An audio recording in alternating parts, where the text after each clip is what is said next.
Okay, question 15. Which value of x results in equal outputs for j of x equals 3x minus 2 and b of x equals the absolute value of x plus 2? The outputs refer to the range. So what we're really saying here is, when does j of x equal b of x? And more importantly, for what value of x do both functions have the same y? So if you think about these two functions, since they're functions, we can graph them. And what we're really looking for is the point of intersection. So let's go to our graph page and put both of these functions into the graph.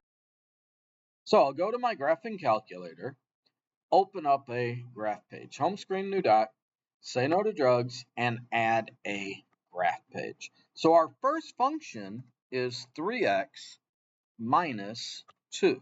Notice our f1 of x is already there with our graph page. I press enter, and I've got my first graph. Now, to get a second command line, I actually press the tab key so I can start my next graph. So tab, and now I want to type in the absolute value x plus 2. Those bars outside of x plus 2 mean absolute value. So I type in the letters A, B, and notice it becomes blocked when I type the S, because that's a function the calculator knows. Now whatever's between the bars I put inside parentheses. So x plus 2, and notice absolute value, it shows me a V.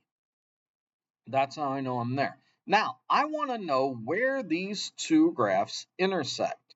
We can use the intersect command. Menu, analyze graph, and we're going to choose number 4 for intersection. I set a lower bound to the left of the intersection, and I say OK.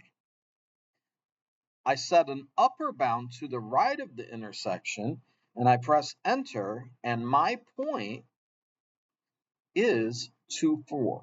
So these graphs meet at the point 2. Now, the most important thing is to get credit for our hard work. If you go back to the question asks which value of x would the outputs be equal. So we know they meet at the point 2, 4. Our x coordinate is the 2. And that's why choice number 2 is the correct answer to this question.